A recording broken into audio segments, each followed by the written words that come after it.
It's that time again. Time to delve into the supernatural, the unexplained. And tonight, our story concerns an old carved oak monk's bench. Now, a monk's bench is like a seat. It has a straight back, a straight seat, and two straight sides. Usually, it's highly carved and ornate, as indeed was this particular monk's bench. It was bought by a man who'd recently moved into a large Victorian house and had been going round the auction rooms looking for pieces of furniture which would fit in with the character that he was trying to create. He took the piece of furniture home and placed it in a position of pride in the hall. Well, everything was fine for a while, and then one night he was woken up by the sound of crying, childish crying, very pathetic, very sad. This surprised him because he didn't have any young children, and in any case, the crying didn't sound like the crying of the children that he did have. So he got up to investigate. Naturally, there was nothing on the floor that he was on. So he went downstairs, and as soon as he got into the hall, the crying seemed to get a little louder. He located it as coming from the monk's bench, so he went over to it. He opened the monk's bench because indeed the seat of it opened like a chest, and underneath was a chest area that things could be stored in. And the moment that he opened the lid of the seat, the crying stopped. There wasn't a sound. Naturally, the bench was empty. What did come to him at that point, however, was a deep sense of sorrow, of sadness, of despair. Words can't really explain how he felt. However, he closed the monk's bench again and heard nothing more. He thought perhaps he'd been dreaming, so he went upstairs back to bed and thought nothing more of it. But the next night, the same thing happened. The same pathetic crying sound was heard. Again he went downstairs, and again he found nothing. And every night for a week, the same thing happened. By now the man knew that he was not dreaming. It had not been his imagination. So he felt he should tell his wife about it. And the moment that he mentioned it to her, she admitted that she also had heard the sound, but had not said anything to her husband for fear of being laughed at, for fear of being told that it was her imagination. So they decided to stay up one night and see for themselves if anything strange or untoward was going on, to see if anybody was playing any tricks on them.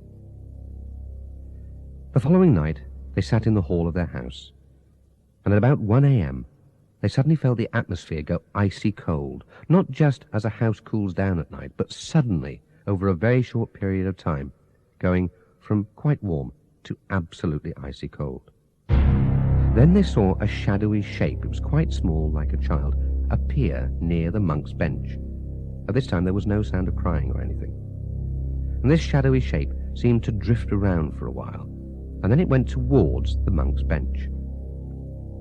As it approached the piece of furniture, it took on the clear appearance of a child of about 8 years old, dressed like a Victorian would dress, that is, with a white pinafore over ankle-length dark dress, and the dress itself had a very high collar. All this time, it was still icy cold.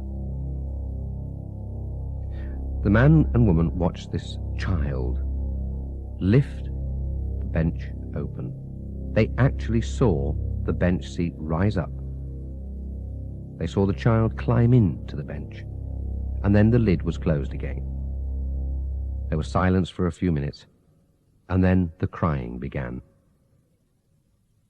When they'd gathered themselves, the man and the woman went over to the bench and opened it. But this time, the crying continued, even though inside there was absolutely nothing. After about 30 minutes, the crying suddenly stopped. Naturally, as you'd expect, the man and the woman were shocked.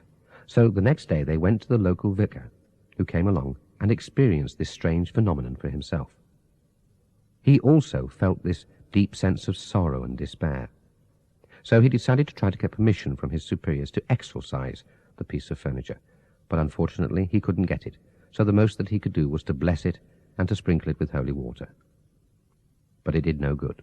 The man and the woman by now were at their wits' end.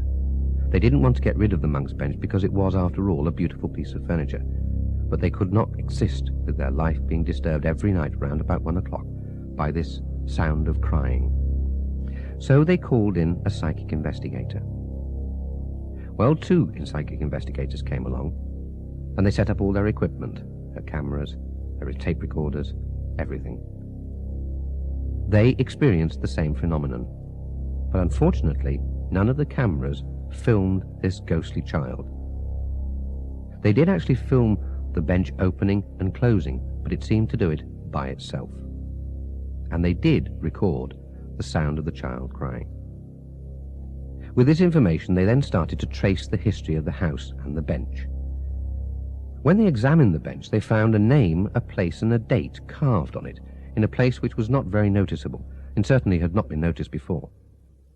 And after a long time of research, they located the descendants of the man who had actually made the bench. And his old records show that he'd made it for a wealthy middle-class trading man, round about 1895. From this information, they then managed to locate the family descendants of this wealthy man. And they found out from family history that in 1901, the daughter of this man had died when she had apparently climbed into the monk's bench and the lid had locked shut. But there was a problem. The monk's bench didn't have a lock or even a catch. Until, that is, the man and the woman looked very, very closely, and they found a fill-in where possibly a lock had been removed and a new piece of wood had been inserted. It was very well done, practically undetectable. From that moment onwards, they understood what had happened with this monk's bench.